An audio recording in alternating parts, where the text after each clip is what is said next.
Bien,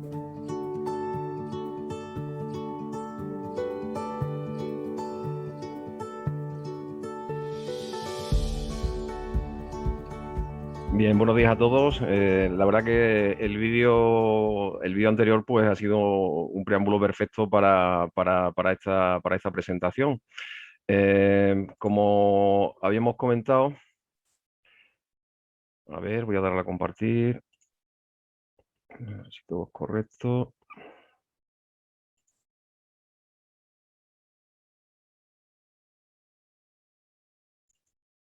¿Sí?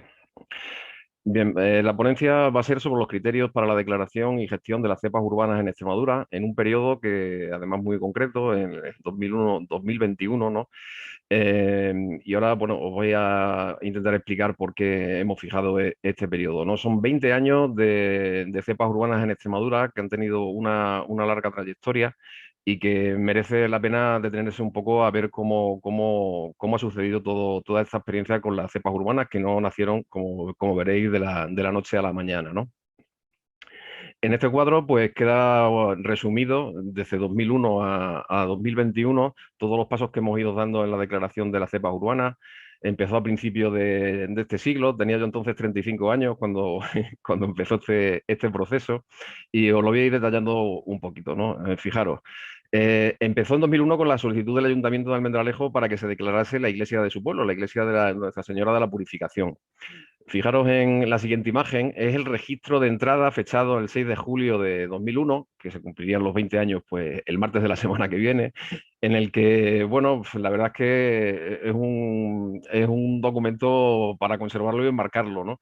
Ellos ya era un acuerdo de pleno del ayuntamiento, de los 21 concejales que por unanimidad decidieron que se debía declarar esto como cepa, en el que ya establecían una serie de restricciones que asumían para la realización de obras y de restricción de visitas. Y una cosa muy importante, que luego también veremos en el desarrollo de la ponencia, es que cuenta con el apoyo, que ponía expresamente, de la parroquia, el dueño del edificio, la Asociación de Vecinos de la Zona Centro de Almendralejo, la Asociación para la Defensa del Patrimonio de Almendralejo y DEMA, la ONG para la Defensa y Estudio Ambiental, que es una ONG local que ya hemos mencionado varias veces. Y me vais a permitir que lea textualmente una de las frases que viene a continuación, ¿no? Decía este escrito del ayuntamiento que con esta declaración Almendralejo podrá demostrar no solo a España, sino a toda Europa que es posible conjugar la conservación del patrimonio cultural y el patrimonio natural, siendo la primera al proponer esta cepa, perdón, siendo pionera al proponer esta cepa y, por tanto, sentando un precedente que para este tipo de actuaciones se lleven a cabo en otras ciudades. Magnífico, pues la verdad es que este fue el verdadero comienzo de las cepas urbanas, ¿no? Si veis el registro de entrada, pues está firmado, el escrito lo hacía el ayuntamiento, pero lo firmaba Pepe Antolín, que como sabéis es el representante de DEMA. Pues bueno, fijaros, dos papeles presentados en un registro administrativo. Cuando pensamos en los pequeños gestos que hay que hacer para Red Natura 2000, ese efecto mariposa, pues el efecto mariposa de dos papeles al final desencadenó todo lo que vais a ver a continuación. Incluso podíamos proponer el día 6 de julio para el día de las cepas urbanas. Bien, después de esa solicitud en 2001, llegó en 2003 la declaración de las cepas, ya se hicieron los trámites administrativos correspondientes y se hizo la declaración oficial de la cepa. En ese momento, también en el periodo entre 2001 y 2006, pues tuvimos un convulso momento con la Comisión Europea porque teníamos un procedimiento abierto por insuficiente designación de cepas, con carta de emplazamiento, dictamen motivado, obligación de declarar cepas en todas las IVA. Y bueno, pues este momento fue muy propicio. De hecho, terminamos en el Tribunal de Luxemburgo, aunque ya, bueno, en esa demanda contra el Reino de España quedó excluida Extremadura porque habíamos declarado suficiente cepa. El caso es que se dio el caldo perfecto para que pudiésemos declarar una serie de cepas, ¿no? De hecho, en ese momento, Extremadura pasó de tener un 14% de cepas a tener un 28% de superficie con cepas, ¿no? Entonces, como comentaba, en ese momento se declararon las 16 cepas urbanas, que veis aquí, que ya se parece bastante más al mapa que todos conocéis. Y a esto, bueno, no parece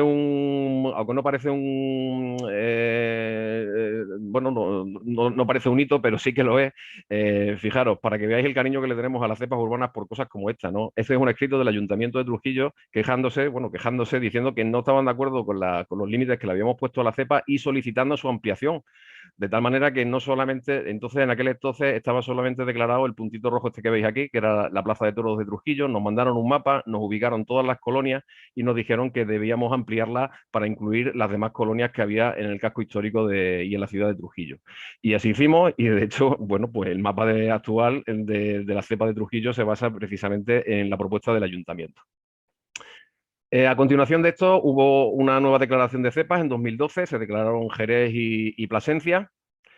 Y después hubo un hito importantísimo, que fue en 2015, el decreto 110-2015, por el que se regulaba la Red Natura 2000 en Extremadura, que además pues, supuso la aprobación de los planes de gestión de las cepas urbanas de Extremadura, que marcó un antes y un después en la gestión de la especie. Aquí tenéis, bueno, pues el decreto y el plan de gestión, ¿no?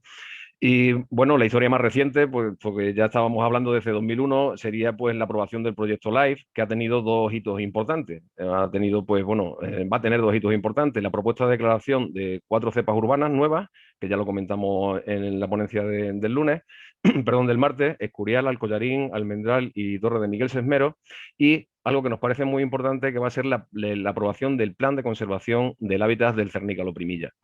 Y de esa manera, en 20 años, pues vamos a conseguir cerrar el círculo, integrar también el plan de gestión de las cepas urbanas dentro del plan de conservación. Y en resumen, pues este ha sido la evolución de nuestras cepas urbanas a lo largo de estos 20 años.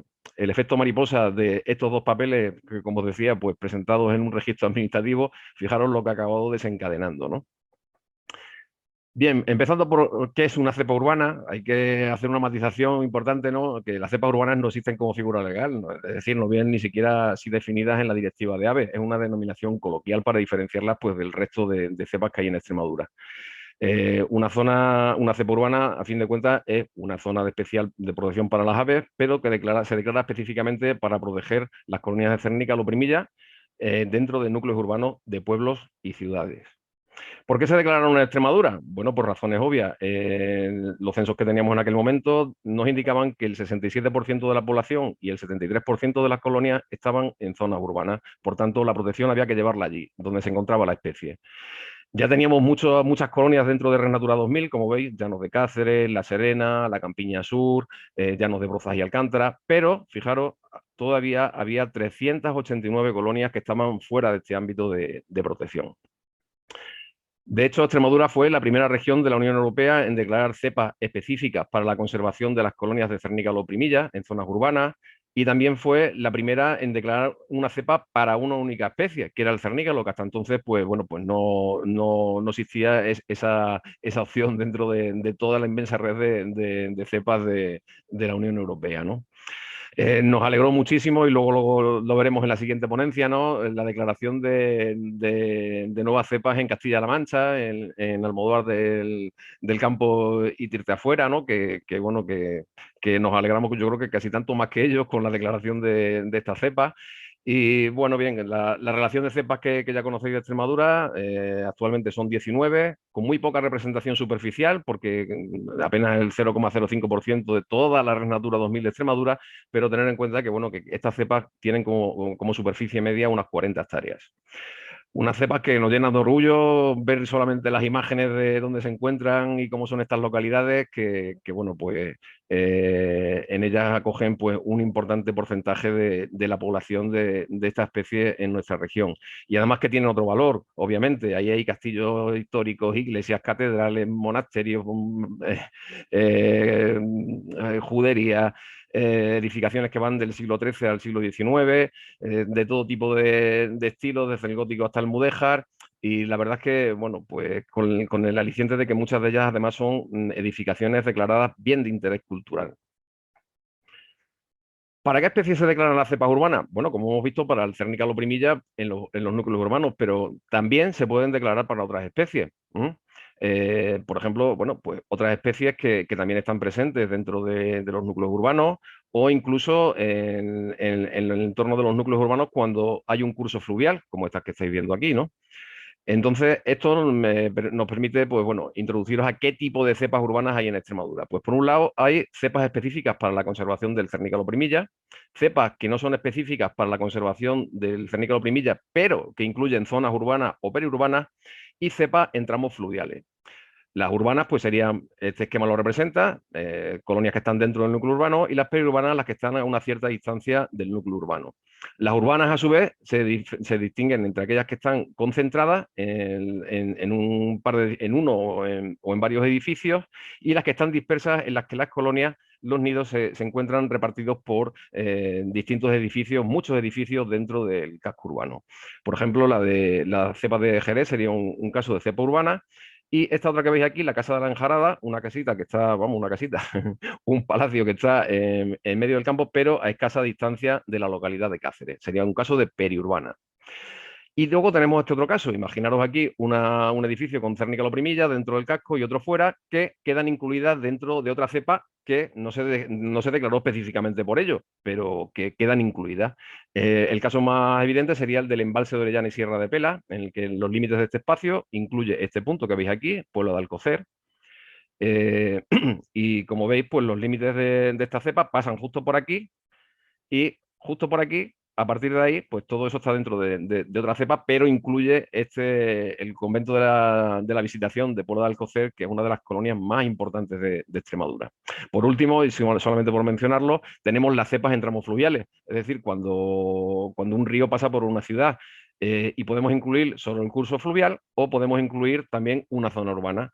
El primero de los casos, pues, sería, por ejemplo, el caso de Badajoz, en el que el Azuz, que atraviesa el río Guadiana, a su paso por la ciudad tiene una cantidad de valores impresionantes.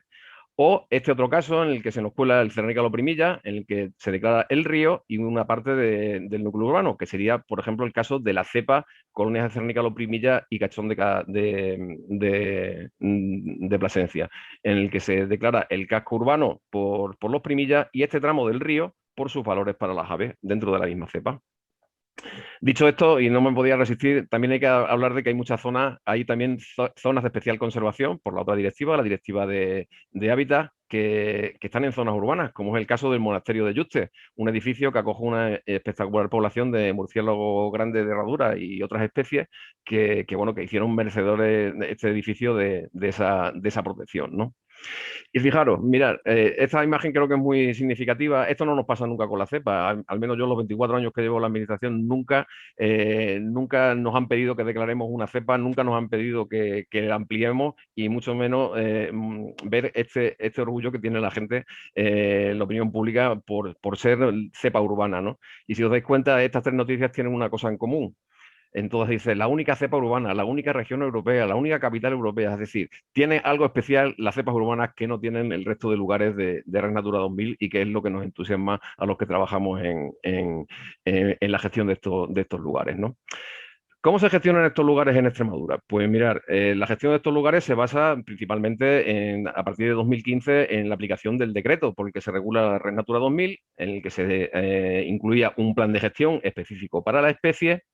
Y antes de todo esto, es decir, antes de 2015 se gestionaba con informes de afección, y a la actualidad también, ¿no? Es decir, que para todas las actuaciones que puedan afectar a la especie es necesario disponer de un informe de afección. Por ejemplo, todas las obras que se realicen dentro de la cepa deben tener este informe de afección. Pero no solamente las obras, o sea, instalaciones, eventos, vuelo de drones y prácticamente todo. Es decir, subir a arreglar el reloj de la torre durante una semana necesita informe de afección. Colocar una antena y hacer las conexiones, que va a tardar 3 días en hacerlo, pues también necesita un informe de afección. Entonces, bueno, pues ese es un poco el planteamiento.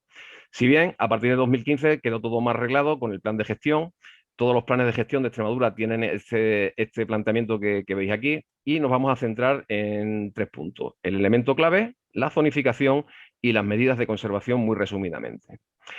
Ponemos como ejemplo la cepa de Cernícalo primilla, ciudad monumental de Cáceres, que veis aquí en esta imagen. El elemento clave, obviamente, es el Cernícalo primilla, no podía ser de otra manera.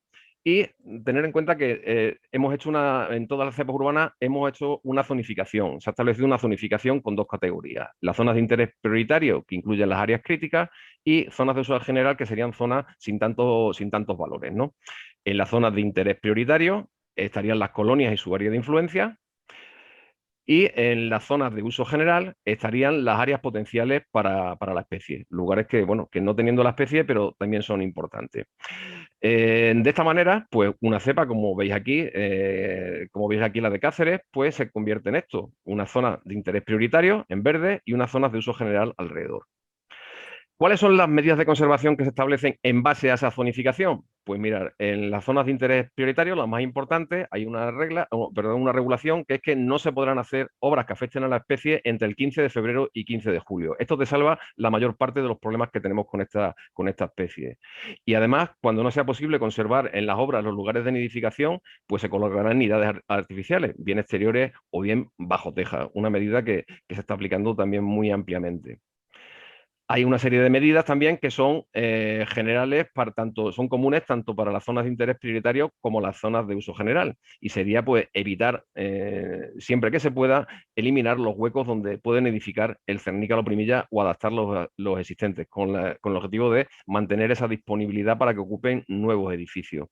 Y a continuación, fijaros, una medida que a mí me parece de las más eficaces y que sería que todos los ayuntamientos deben incluir en su normativa un inventario con todos los edificios de interés para el cernícalo primilla. ¿Qué supone esto? Pues que en las normas urbanísticas el ayuntamiento conoce exactamente cuáles son los edificios en donde nidifica el primilla para que se apliquen las medidas de conservación. Esto está publicado en el plan de gestión y, por ejemplo, para las colonias de cernícalo primilla de Cáceres, aquí tenéis todos los edificios que lo componen y al igual para todas las demás cepas urbanas de la región. Si hablásemos de cuáles son los criterios para la declaración de una cepa urbana, pues y si, por ejemplo, pues en alguna comunidad autónoma estuviesen pensando en esta posibilidad, yo me iría a colonias, a edificios con el mayor número de parejas, obviamente, que no hubiese graves amenazas previsibles en edificios y en las áreas en los edificios donde están y áreas de alimentación, es decir, que no declaremos cepa un edificio que está pues próximo a la ruina, ¿no? Porque nos quedaremos sin colonia en breve y si no, sobre todo si no vamos a poder restaurarlo, ¿no? Que tuviese posibilidades de gestión para mejorar la colonia, por ejemplo, que tuviésemos opción de poder incrementar o mejorar la ocupación de parejas o de realizar el seguimiento. Sería indistinto que fuesen edificios privados o públicos, pero siempre con el apoyo de los propietarios y de los gestores, que esto es algo importantísimo. Y bueno, si el edificio tiene importancia cultural o, por ejemplo, está declarado BIC, pues cuánto mejor. Eso no debe ser un problema. Las obras de restauración que son más probables en estos edificios hay que plantearlas como una oportunidad que vamos a tener de gestionar la especie y de mejorar su hábitat. Y además, como hemos visto en la presentación de nuestra compañera de Dirección General de Turismo, Regina, pues puede convertirse en un recurso turístico. Otra cosa importante, y por eso es lo que quiero transmitiros la experiencia que hemos tenido en este sentido, ¿cuáles serían los criterios para establecer los límites de una cepa urbana? Que tiene su importancia, ¿no? Es muy importante, obviamente, diseñar esos límites y va a depender bueno, pues de cómo se distribuyan las colonias dentro del núcleo urbano. Si la colonia se encuentra en uno o varios edificios o si la colonia está muy dispersa dentro del núcleo urbano. Ahora hay que poner a estas colonias, hay que ponerle unos límites que las incluyan. Entonces, con carácter general, consideramos que los límites deben incluir como mínimo el edificio y un área periférica donde se puedan desarrollar una serie de actividades que afecten a la especie, ¿no? Porque obras, restauraciones, etcétera, ¿no? Es decir, que de nada nos sirve proteger el edificio solamente si luego en la acera de enfrente, que está a 10 metros, pues montan un andamio o hay una gran obra que está molestando igualmente a la especie, ¿no? Para aquellas colonias, o sea, para aquellos núcleos urbanos que tengan colonias concentradas, el criterio que proponemos es que se incluyan solo los edificios con colonias. Y después habrá que valorar caso a caso la proximidad de los edificios colindantes. Es decir, si es una iglesia en mitad de una plaza, pues posiblemente baste con incluir la iglesia y la plaza. No sería necesario incluir más edificios, ¿no? Si hay edificios muy próximos, pues había que valorarlo. Y en las colonias dispersas, el criterio sería incluir el mínimo número de edificios que no tengan interés para la especie, porque unir todos estos puntos con un límite nos va a obligar a incluir cantidad de edificios que no son de interés para el cernícalo primella. Si esto lo planteamos en 4 niveles, serían los siguientes. El nivel 1 sería establecer los límites que incluyen la superficie estrictamente necesaria para proteger los edificios donde están las colonias. Sería este caso. El segundo nivel sería incluir los edificios que han acogido nidos o colonias en el pasado, las colonias históricas, porque puede haber probabilidades de que vuelvan a ellos si la población se recupera. Un tercer nivel sería incluir los edificios que a nosotros nos parece que pueden acoger al Cernícalo Primilla, que a lo mejor luego el Cernícalo Primilla no tiene la misma idea que nosotros, pero bueno, en base a nuestro conocimiento podemos considerar que es interesante mantener esos edificios o adecuar esos edificios para el futuro. Y por último, se podrían incluir pues, otras calles, manzanas o cascos históricos, normalmente no por otra cosa, sino por mantener una coherencia en los límites, por no quedar islas dentro del espacio, ¿no? Eh, Os voy a poner unos casos, simplemente ya para ir terminando, unos casos en los que este sería el de Acedera, en el que se incluyó solamente la iglesia. Si lo tuviese que volver a hacer, posiblemente incluiríamos también los edificios colindantes. Este de Alburquerque, en el que toda la mayor parte de la población se concentraba en la judería, en esta parte de aquí y en este edificio, pero daros cuenta de lo que os decía antes, nos sobra todo esto. Es decir, aquí no hay ni un solo Cernícalo Primilla, y realmente no es interesante tener eso dentro de la cepa. Si queréis luego en preguntas, si tenéis interés por saberlo, pues os lo puedo aclarar, ¿no?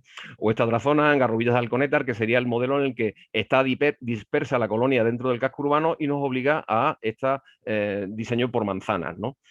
Y casos, pues, como el de Brozas, en el que está muy localizada y nos sobra del pueblo, por decirlo de alguna manera. El caso de Llerena sería similar, o este tan extremo, que es el de Ribera del Fresno, en el que realmente la cepa podía haber cortado por aquí. Esto realmente, y os lo digo pues un poco en base a la experiencia que hemos tenido gestionando esta cepa, no es de interés, ¿no? Una cosa importante es qué hacer con las zonas de alimentación y de campeo, ¿eh? La degradación de una cepa pues debería de incluir también el área de campeo de la colonia y sus dormideros, ¿no? Y sería la única manera de mantener la conservación a largo plazo de la especie, pero como hemos visto en la anterior exponencia, esto es complicado, requiere mucho trabajo de campo y quizá con los emisores pudiésemos averiguarlo, pero no tenemos tanta información de todas las colonias, ¿no? Incluir la zona de alimentación es cierto que va a ser una dificultad adicional para declarar la cepa. Vimos ayer cómo una colonia de 0,5 hectáreas puede tener, como este es el caso de Acedera, puede tener un área de campeo pues, de más de 20.000 hectáreas. Entonces, bueno, no es lo mismo declarar la cepa urbana que declarar también el hábitat de alimentación de la especie. ¿Qué tiene que saber cada actor antes de que se declare una cepa? Pues vamos a verlo muy rápidamente por partes. El propietario, ¿qué tiene que saber? Que determinadas obras estarán sometidas a informe de afección y que van a poder tener limitaciones en su edificio, que puede haber una limitación temporal incluso de acceso o incluso una señalización en la que se prohíba el paso, que debe facilitar el acceso para que se pueda realizar el seguimiento de la colonia y también serán los primeros a los que les informemos de la existencia de ayudas o subvenciones para realizar obras o otras actuaciones en su edificio. ¿Qué tiene que saber el ayuntamiento? Anda, Cáceres. ¿Qué tiene que saber el ayuntamiento? Pues que deben solicitar un informe de afección antes de conceder la licencia urbanística para las obras en las colonias de los Cernícalos Primillas y que están obligados a incluir esas medidas en sus planes urbanísticos. Esto puede suponer, obviamente, una mayor carga de trabajo, dependiendo del ayuntamiento. En el de Cáceres, pues, posiblemente mucha. En Ribera del Fresno, pues menos, ¿no? Porque hay menos edificios. ¿Y qué tiene que saber la administración? Pues que tiene que elaborar los planes de gestión, aquellos que no los tengan, que va a suponer más trabajo administrativo y técnico, más informes de afección, a tramitación de normas urbanísticas, etcétera. Una intensa labor de información y asesoramiento a propietarios y ayuntamientos que no va a terminar nunca y que es importantísima, y responsabilizarse de las labores de seguimiento y vigilancia. Y en este punto sí quisiera pues, destacar la imprescindible labor de los agentes del medio natural, que son los que habitualmente hacen los censos, el seguimiento, el control de la colonia, la recogida de pollo, el control de los nidales, en fin, una labor bueno, que agradecemos muchísimo y que tanto en su trabajo habitual como en su apoyo al proyecto Life Cepa Urban ha sido imprescindible. Y por último ya, porque veo que me pasan unos minutillos del tiempo, ¿hay otras alternativas a la declaración de cepas? Pues claro que sí, realmente nosotros elegimos esa opción, pero también hay que valorar las posibilidades que ofrece la normativa regional. Tenemos otras normas. A lo mejor resulta que lo mismo lo podemos hacer a través del catálogo regional de especies amenazadas. En casi todas las comunidades autónomas que lo tienen está como poco catalogado como sensible a la alteración de su hábitat, y todas estas medidas que he contado, la restricción de fecha, el inventario de edificios, etcétera, todos se pueden incluir en un plan de conservación del hábitat del cernícalo primilla de la misma manera que lo hacemos para las cepas urbanas. Entonces, es otra acción a valorar y no es incompatible porque, de hecho, nosotros hemos hecho las dos cosas. Hemos declarado cepas urbanas y vamos a sacar próximamente el plan de conservación del cernícalo primilla. Y bueno, pues ya con esto termino. Espero que haya sido de vuestro interés. La idea que teníamos con esta presentación era ser muy prácticos y que conocieseis un poco nuestra experiencia y cómo se han ido gestionando estas cepas urbanas a lo largo de estos 20 años en Extremadura. Muchas gracias. Muchísimas gracias, Atanasio. Vamos a ver si hay algunas preguntas. Muchas gracias. Sí, hay un par de preguntas. Dice, la grajilla ha sufrido un declive del 50% en las últimas décadas. ¿Se ha evaluado el impacto negativo sobre ella de las medidas de protección del primilla? Las medidas de protección del primilla únicamente le afectan en cuanto a la limitación de acceso cuando se ponen los tapamechinales, las tapaderas que reducen digamos, el diámetro de entrada al nido. Entonces, bueno, en varias ponencias se ha comentado que las granjillas son astutas por naturaleza, ¿no? Y no siempre esta limitación, pues, y lo hemos podido comprobar en nuestro proyecto, que entran dentro de los nidales. Entonces, bueno, pues en principio no hemos visto que las granjillas siguen estando en las colonias de los cernícalos primillas y en algunos casos pues tampoco estaban presentes, ¿no? Entonces, bueno, no creo que haya tenido un efecto especialmente negativo sobre la especie. Vale. Pues otra pregunta es que si los primillas en cepas urbanas son forzados a cazar a mayores distancias, ¿puede bajar su productividad?